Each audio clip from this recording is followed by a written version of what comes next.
السلام علیکم، programme in fact میں خوش آمدید۔ ناظرین، پنجاب حکومت اور گورنر پنجاب کے بڑھتے اختلافات سامنے آ رہے ہیں۔ یہ اختلافات کیا رنگ لائیں گے، اس پر بات کریں گے۔ پی ٹی آئی احتجاج پر اتر آئی ہے۔ عمران خان کی جانب سے مسلسل احتجاج اور جلسے کی کال دی جا رہی ہے۔ جس طرح پی ٹی آئی احتجاج کر رہی ہے اور اچانک احتجاج کا سلسلہ شروع ہو گیا ہے، اس وجہ سے ملک میں افراتفری بڑھے گی یا سیاسی اور معاشی استحکام آئے گا۔ پروگرام کے اینالسٹ عبدالمجید سائد صاحب ہمارے ساتھ موجود ہیں۔ سائد صاحب، پنجاب حکومت اور گورنر پنجاب میں اختلافات کیوں بڑھ رہے ہیں؟ گزشتہ دنوں ہم نے دیکھا تھا کہ وزیر اعظم پہ بھی گورنر پنجاب نے تنقید کی تھی اور آج پھر سے ایک ان کا اختلاف سامنے آیا ہے، کیا وجہ ہے اس کی؟ اچھا، ایک دو باتیں بڑی واضح سی ہیں۔ آپ نے دیکھا ہوگا کہ ان کی ایک کوارڈینیشن کمیٹی بنی ہوئی تھی پنجاب میں۔ پیپلز پارٹی کے کچھ لوگ ہیں، کچھ نون لیگ کے لوگ ہیں جی، اور یہ ہے شراکت اقتدار کی کمیٹی کے حصے ہمیں کہاں کہاں سے ملنے، کتنا ملنا ہے۔ اور یہ پی ٹی آئی اور پیپلز پارٹی، جب بھی میں بولتا ہوں نا پیپلز پارٹی تو وہ پی ٹی آئی نکلتا ہے منہ سے، اور وہ ظاہر وہ مشہوری اتنی ہے اور اس کی فین فالوئنگ اتنی ہے۔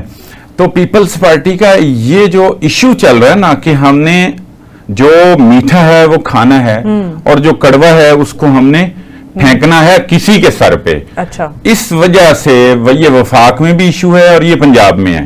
خیر، پنجاب میں اب یہ نا کوارڈینیشن کمیٹی کی 6ٹھی میٹنگ ہو چکی ہے اور وہ بے نتیجہ ختم ہو گئی تھی۔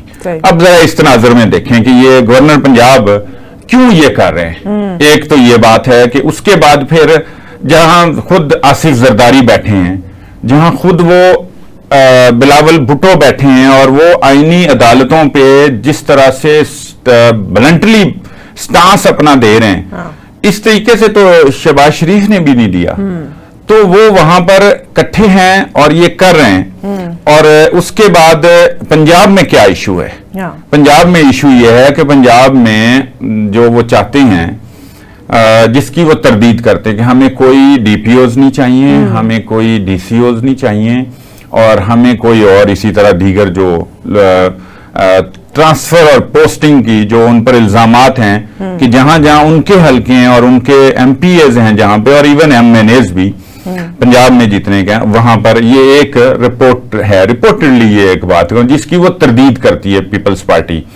لیکن اور ایشو کیا ہے؟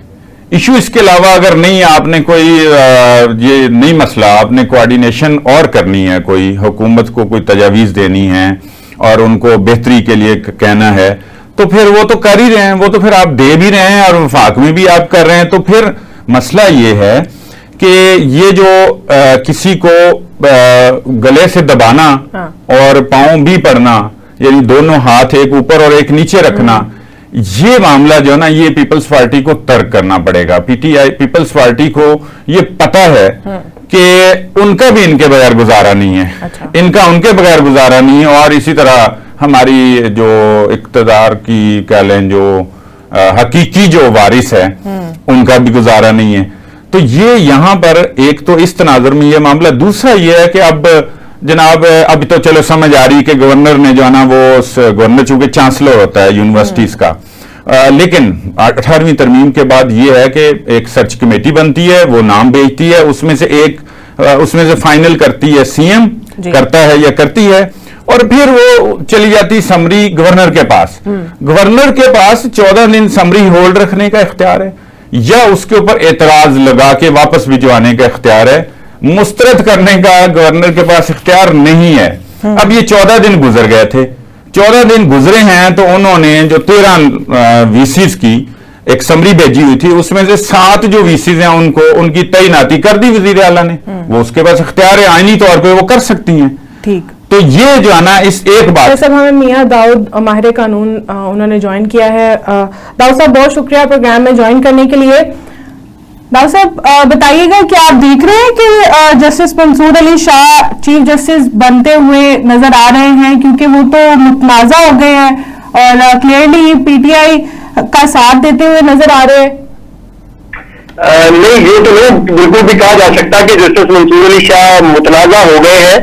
اس کی وجہ یہ ہے کہ آج تک کے آئینی کے مطابق اور آج تک کے قوانین کے مطابق جسٹس منصور علی شاہ ہی اگلے چیف جسٹس پاکستان جو ہے وہ ہوں گے. اور یہ بات کہنا بھی مناسب نہیں ہے کہ وہ تحریک انصاف کے حق میں فیصلے کرتے ہوئے نظر آ رہے ہیں, کیونکہ ہم نے ماضی میں یہ بات دیکھی ہے کہ بہت سارے ان کے فیصلے ہیں جو تحریک انصاف کے خلاف بھی رہے ہیں, جس میں عمران خان کا ہرجانہ کیس تھا جو انہوں نے شہباز شریف نے عمران خان کے اوپر کیا ہوا تھا. اور یہ تاثر دینا کہ جسٹس منصور علی شاہ صاحب کا تعلق کسی سیاسی جماعت سے ہے یا سیاسی جماعت کے مطابق وہ فیصلے کرتے ہیں, یہ تاثر بالکل غلط ہے. کیونکہ جتنا ہم نے مسٹر جسٹس سید منصور علی شاہ کی جورسپروڈنس کو دیکھا ہے, پڑھا ہے, سمجھا ہے, انہوں نے اپنی دانش کے مطابق, آئین اور قانون کے مطابق جو انہیں سمجھ آتی ہے وہ اس کے مطابق فیصلہ کرتے ہیں. نہ وہ کسی سیاسی جماعت کی طرف ان کا جھکاؤ ہوتا ہے, نہ وہ کسی سیاسی جماعت کے خلاف کسی قسم کا فیصلہ کر سکتے ہیں. آپ ان کے فیصلوں سے اختلاف کر سکتے ہیں, مجھے ان کے فیصلوں سے اختلاف ہو سکتا ہے, آدھے پاکستان کے وکلا کو ان کے فیصلوں سے اختلاف ہو سکتا ہے, لیکن اس کا مطلب یہ قطعاً نہیں ہے کہ جسٹس منصور علی شاہ کے فیصلوں کے اندر کوئی بدنیتی موجود ہے یا وہ کسی سیاسی جماعت کے حق کے اندر فیصلے کر رہے ہیں. پھر ایک یہ بتائیں, چلیں یہ بات آپ کی درست ہے, ان کا ماضی ٹریک ہے وہ بھی آپ بھی ظاہر دیکھ چکے ہیں, یہاں بھی وہ رہے ہیں اور بڑے صاف شفاف جسٹس ہیں. لیکن یہ کہ اپنے ساتھی ججز کے حوالے سے, چیف جسٹس کے حوالے سے جو ان کا رویہ ہے, یہ آپ اس بات کو کس طرح جسٹیفائی کرتے ہیں؟ دیکھیے مسٹر جسٹس منصور علی شاہ کا اپنے ساتھی ججز کے حوالے سے یا چیف جسٹس کے حوالے سے جو ہوا ہے, ابھی جو اختلافی نوٹ دینے والے ہیں جو ان کی اس میں انہوں نے زبان استعمال کی ہے, وہ تو خود بھی اختلافی نوٹ دیتے رہے اور یہ رائٹ ہے, آپ تو ماہر قانون ہے, جانتے ہیں. یہ بالکل درست بات ہے کہ مسٹر جسٹس سید منصور علی شاہ اس بات کو سب سے زیادہ اپریشیٹ کرتے ہیں کہ جج صاحبان کے اندر اختلافی نوٹ ہونا چاہیے. میرے خیال کے اندر جج صاحبان نے مسٹر جسٹس سید منصور علی شاہ کی سربراہی میں جو 8 رکنی بینچ سے فیصلہ جاری کیا ہے, وہ فیصلہ قطعاً یہ نہیں ہے کہ جو دو اختلافی جج صاحبان جنہوں نے اختلافی فیصلہ کیا ہے انہوں نے کچھ بات کی, انہوں نے ان کی جو آبزرویشن ہے ان کے اوپر یہ رائے دی ہے کہ ان کو یہ رائے دیتے وقت یہ نہیں کہنا چاہیے تھا کہ اکثریتی ججز کا فیصلہ جو ہے وہ قابل عمل نہیں ہے. لیکن یہ بات کوئی ایسی نہیں ہے جس کی بات کے اوپر ہم مسٹر جسٹس سید منصور علی شاہ صاحب کی شخصیت کو یا ان کے کریکٹر کے اوپر سوال جو ہے وہ اٹھا سکیں. دیکھیں اگر ہم اس طرف جائیں تو جو پھر ہمیں یہ بات بھی کہنی چاہیے کہ جسٹس امین الدین خان صاحب نے اور جسٹس نعیم اختر افغان نے کیوں یہ کہا کہ ججز کا فیصلہ جو ہے وہ نہیں ماننا چاہیے, تو یہ بات بھی کرنا چاہیے. تو یہ جج صاحبان کے اندر ایسے اختلافات کرنا, ایک دوسرے کی آبزرویشن کے اوپر کمنٹس پاس کرنا, یہ روٹین کی بات ہے. اس کا مطلب قطعاً نہیں ہے کہ کوئی جج جو ہے وہ اپنے کردار میں ہو گیا یا برا ہو گیا. آپ نے عمران خان صاحب کی سٹیٹمنٹ پڑھی ہے؟ اصل میں تو وہ میاں داؤد کو کوئی بات کر رہے تھے, پڑھی ہے آپ نے؟ انہوں نے کہا کہ اعجاز الاحسن اور مظاہر نقوی کو راستے سے ہٹا دیا ہے اور اپنی ڈکٹیٹرشپ قائم کرنے کے لیے ایک فرد نے جو ہے نا وہ یہ کیا ہے. اور بھائی ساتھ یہ بھی کہیں کہ وہ کرپٹ تھے, ان پہ کرپشن کے چارجز تھے اور وہ نہیں لڑائی اپنی لڑ سکے, گلٹی تھے. اگر فائز عیسیٰ کے خلاف بھی تو انہوں نے صدارتی ریفرنس دائر کیا تھا, وہ نہیں کرپٹ تھے, وہ لڑے ہیں اور وہ چیف جسٹس ہیں آج. تو یہ آپ مجھے عمران خان صاحب کی اسٹیٹمنٹ سے بتائیں نا کہ وہ اب کیا چاہتے ہیں. اب تو وہ جسٹس منصور علی شاہ کے بھی گن گا رہے ہیں, مجھے تو ان کا بیٹھا بھی بٹھاتے نظر آ رہے ہو. بھائی جن کے ساتھ عمران خان صاحب کھڑے ہو جائیں گے, آپ اور میں جسٹس صاحب کو کیسے جو ہے نا وہ بچا سکتے ہیں؟ نہیں, ہم بالکل بچا سکتے ہیں. پورا پاکستان جو ہے جسٹس منصور علی شاہ صاحب جیسے جج صاحبان کے ساتھ کھڑا ہے. مسئلہ عمران خان صاحب کے جو الفاظ ہیں یا ان کے کہنا, اس کے اوپر تو میں ذاتی طور کے اوپر سمجھتا ہوں کہ تبصرہ ہی نہیں کرنا چاہیے. وہ جاہل آدمی ہے, عقل اس سے ہے کوئی نہیں. آج وہ کوئی بات کرتا ہے, کل وہ کوئی اور بات کرے گا, پھر اس سے یو ٹرن لے جائے گا, پھر اس کے بعد میں اور آپ کیسے اس بات کو جو ہے وہ اپریشیٹ کریں گے. اس لیے میں یہ سمجھتا ہوں کہ عمران خان کی کسی بھی رائے کے اوپر جو تبصرہ دینا وہ انتہائی نامناسب بات ہے. وہ وقت کا گیا ہے, وہ شخص اس وقت پھنسا ہوا ہے اپنے کرتوتوں کی وجہ سے. لہٰذا اس کو یہ کہنا کہ وہ فلاں جج کے بارے میں کہہ رہا ہے اور فلاں جج کے بارے میں نہیں کہہ رہا, میں ذاتی طور کے اوپر نا اس بات کا ایمان کی حد تک جو ہے وہ یقین رکھتا ہوں کہ جس کا حامی عمران خان ہے نا اس کا بیڑا ضرور غرق ہوگا. تو میں ہر اس شخص کو بچنا چاہیے, ہر اس شخص کو بچنا چاہیے جس کا حمایتی عمران خان ہے. اچھا یہ بات ٹھیک ہے. اچھا آپ بتائیں اب آگے یہ لڑائی جو ہے ختم کیسے ہوگی؟ دیکھیں ججز کے درمیان بھی مسئلہ ہے, واضح تقسیم ہے. میں نے اس لیے کہا کہ جو کچھ فیصلے بھی آ رہے ہیں تو اس میں جسٹس منصور علی شاہ صاحب کے بھی کہہ لینا پر بھی چھینٹیں پڑ رہی ہیں. وہ بڑے اپرائٹ آدمی ہیں. یہ کس طرح ختم ہو سکتا ہے یہ قضیہ جو اب چل رہا ہے؟ یہ تو بڑھ رہا ہے, بڑھ گیا ہے, بالکل آمنے سامنے آ گئے ہیں. کیسے دیکھ رہے ہیں آپ؟ بڑا ڈیپلی چیزوں کو واچ کر رہے ہیں. سپریم کورٹ میں تقسیم موجود ہے, بالکل موجود ہے. یہ آج کی موجود نہیں ہے. یہ جب سے جسٹس منیر پاکستان میں اس ایک خبیث جج کی نے روح رکھی تب سے پاکستان کے اندر یہ تقسیم جو ہے وہ موجود ہے. سو یہ اس کو اتنا ہائی پیریڈ کر کے نہیں دیکھنا چاہیے. اگر ایک جج بیٹھا ہے وہ اپنی دانش کے مطابق فیصلے کر رہا ہے تو باقی سپریم کورٹ کے پاس قانون میں اور آئین میں ریویو کے راستے اوپن ہیں. اس کو ریویو میں ان فیصلوں کو سیٹسفائڈ کیا جا سکتا ہے. یہ تقسیم ہونا یا نہ ہونا اس سے اتنی کوئی, میں اس کو ایک معمول کی کارروائی سمجھتا ہوں, اس سے زیادہ اس کو کوئی نہیں سمجھتا. ہمیشہ یہ رہا ہے کہ جج صاحبان کا ایک دوسرے کے ساتھ اختلاف رہا, انتظامی طور کے اوپر اختلاف رہا. جج صاحبان جو ہے وہ ساتھی جج صاحبان کے بینچز میں نہیں بیٹھتے. جج صاحبان نے بینچ کے اندر بیٹھ کے اپنے ساتھی جج صاحبان کو تنقید کے اس کا نشانہ بنایا. یہ بات ٹھیک ہے, قاضی فائز عیسیٰ صاحب بھی نہیں بیٹھتے تھے جب ان پہ ریفرنس بھی تھا. جی بالکل. تو اس لیے میں یہ سمجھتا ہوں کہ یہ ایک معمول کی بات ہے. اس کے اوپر سپریم کورٹ کے جج صاحبان کے درمیان اگر کسی قسم کا کوئی اختلاف رائے ہے تو اس کی بنیاد کے اوپر آپ پاکستان کی سیاست کا یا مستقبل کا تعین نہیں کر سکتے کہ اب پاکستان کی سیاست جو ہے یا جمہوریت جو ہے یا پارلیمنٹ جو ہے وہ اس طرف چلے گی. پاکستان کی پارلیمنٹ آزاد ہے, اس کو اپنے فیصلے کرنے کا اختیار ہے.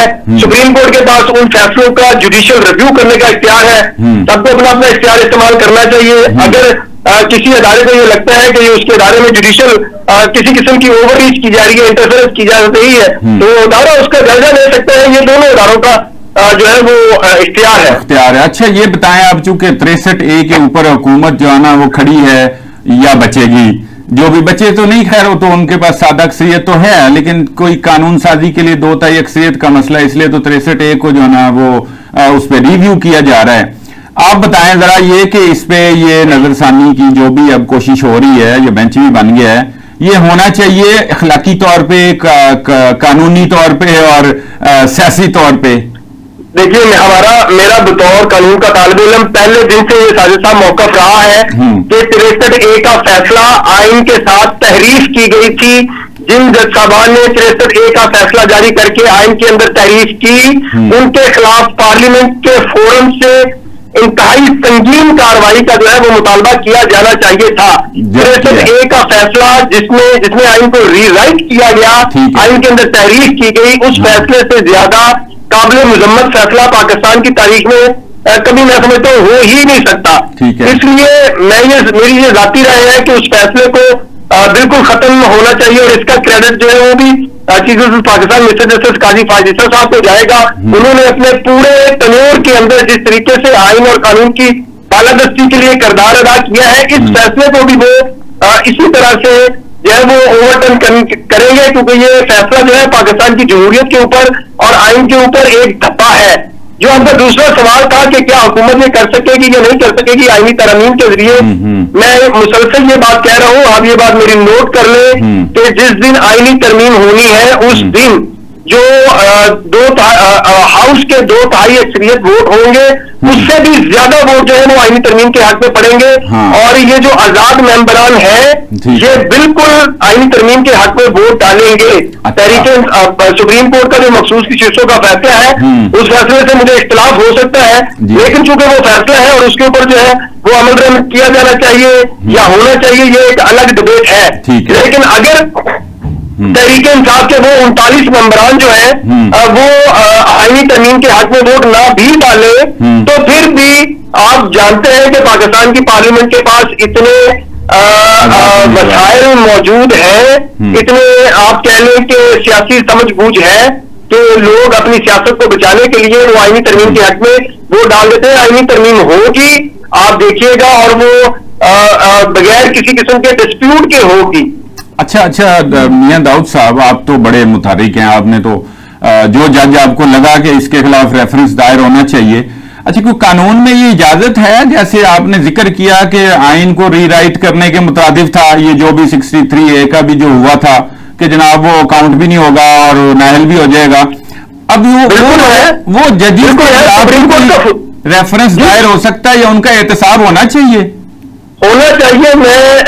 میں گزارش کروں، سپریم کورٹ کے فل کورٹ کی یہ ججمنٹ موجود ہے کہ اگر اعلیٰ عدلیہ کا کوئی جج آئین کے، قانون کے اور سپریم کورٹ کے طے شدہ واضح اصولوں کے خلاف کوئی فیصلہ دیتا ہے تو وہ مس کنڈکٹ کا مرتکب ہوتا ہے، اس کے خلاف سپریم جوڈیشل کونسل کارروائی کر سکتی ہے، اس کے خلاف ریفرنس انیشیٹ کیا جا سکتا ہے۔ لیکن بدقسمتی کی بات ساجد صاحب یہ ہے کہ ہماری سیاسی جماعتیں جو ہیں ان کے اندر اتنا دمخم نہیں ہے۔ ہماری مسلم لیگ نون ہو گئی، ہماری پیپلز پارٹی ہوگی، ہماری JUIF ہوگی، ANP ہوگی، یہ سارے اپنے مفادات کی خاطر ججز کو خوش کرنے کی خاطر ججز سے غیر آئینی کام کرواتے ہیں۔ پھر جب ان کو جوتے پڑتے ہیں، جسٹس منیر کی نظریاتی اولادیں جو ہیں جب ان سیاسی جماعتوں کو جوتے مارتی ہیں تو پھر ان کی چیخیں جو ہے پارلیمنٹ کے اندر اور دنیا میں سنائی دیتی ہے۔ یہ وقت کے اوپر ٹانکا نہیں لگاتے، اس کے بعد پھر ان کو 9 ٹانکے لگانے پڑتے ہیں۔ اگر اس وقت مسلم لیگ نون نے پارلیمنٹ کے ذریعے 63A کا فیصلہ دینے والے جج صاحبان کے خلاف ریفرنس دائر کیا ہوتا تو آج پاکستان کی جمہوریت کو یہ خطرات لاحق نہ ہوتے جو اس وقت پاکستان کو خطرات لاحق ہے، اور پاکستان کی جمہوریت کو اسرائیل سے بیٹھ کر امریکن کانگریس سے بیٹھ کر کنٹرول کرنے کی کوشش کی جا رہی ہے۔ ہاں ٹھیک ہے، بہت شکریہ میاں داؤد صاحب آپ کا۔ تو سب ہم بات کر رہے تھے گورنر، ہاں جی وہ رہ گئی تھی، ابھی وہ ہماری بیچ میں رہ گئی تھی۔ تو سائی صاحب جس طرح آپ نے پہلے بات کی ہے اس حوالے سے تو یہ لگ رہا تھا کہ شراکت داری کا فارمولا طے نہیں ہوا، وہی شاید کڑی نظر آ رہی ہے لڑائی کی۔ پھر آپ نے وائس چانسلر کی تقرری کی بھی آپ دیکھیں، اس حوالے سے بھی گورنر صاحب کہہ رہے ہیں، مطلب گورنر ہاؤس سے جو ذرائع ہیں وہ کہہ رہے ہیں کہ تقرری میں کوئی بھی گورنر صاحب کا کوئی عمل دخل نہیں ہے اور دستخط نہیں کیا، جو بھی خبر آئی ہے۔ تو سائی صاحب میں آپ سے یہ پوچھنا چاہ رہی کہ نون لیگ تو گڑھ سمجھا جاتا ہے نا پنجاب کا، یعنی کہ پنجاب نون لیگ کا گڑھ ہے اور یہاں پر ان کی حکومت رہنی ہے اور کر رہے ہیں وہ، لیکن اگر یہاں پر اختلافات سامنے آئیں گے تو پھر حکومت کے لیے کتنا مشکل؟ نہیں، کوئی نہیں، ان کا مفاد ہے وفاق میں بھی مشترکہ اور پنجاب میں بھی اور باقی جگہوں پہ بھی، بلوچستان میں بھی خاص طور پہ۔ اچھا، تو یہ وہاں پہ دیکھیں نا KP میں گورنر ان کے، یہاں گورنر ان کا پیپلز پارٹی کا، وہاں پہ نون لیگ نے کراچی سندھ میں دینا تھا تو وہ MQM ساتھ ہے، تو وہ بہرحال ان کے کوٹے میں ابھی تک وہ چل رہے ہیں وہی گورنر، اور اسی طرح ادھر بھی KP میں بھی بلوچستان میں بھی۔ تو یہ ان کا جو مفادات جتنے مشترک ہیں تو یہ اس میں کہہ لیں کہ بہت آگے تک تو بات نہیں جانی، پھر قیادت نے بیٹھ کے حل کر لینا ہے۔ ابھی صرف اور صرف وہ یہ کرتے ہیں، میں نے بتایا پیپلز پارٹی کا ایشو یہ ہے کہ وہ میٹھا میٹھا کہتے ہیں ہپ کریں، بس یہ جو ایک ان کی جو یہ پالیسی ہے نا، پیپلز پارٹی کو اس سے ہٹنا پڑے گا تاکہ وہ جو مشترک ہو کے سب کا جو مشترکہ ایک کاز ہے، مقصد ہے، جس وجہ سے انہوں نے حکومت قبول کی ہے اور کہا ہے کہ ہمیں مجبوری ہے ملک اور قوم کے لیے ہم یہ کر رہے ہیں، تو پھر یہ چھوٹی چھوٹی چیزیں جو ہے نا یہ راستے میں رکاوٹ بنا کے اپنا جو اقتدار کی شراکت کا جو فارمولا نا وہ ویسے بھی قیادت بیٹھ کے حل کر سکتی ہے۔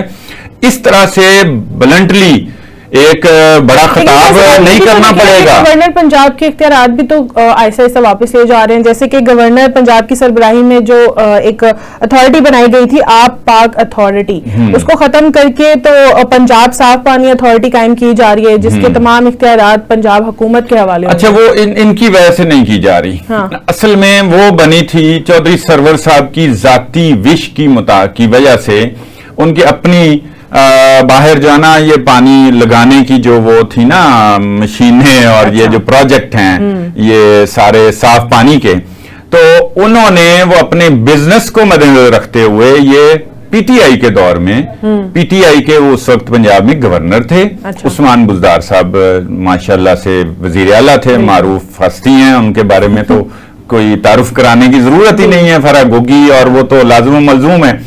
تو اس وقت وہ بنا کے تو وہ ان کی اپنی خواہش تھی، انہوں نے اپنی جو آنا سرپرستی میں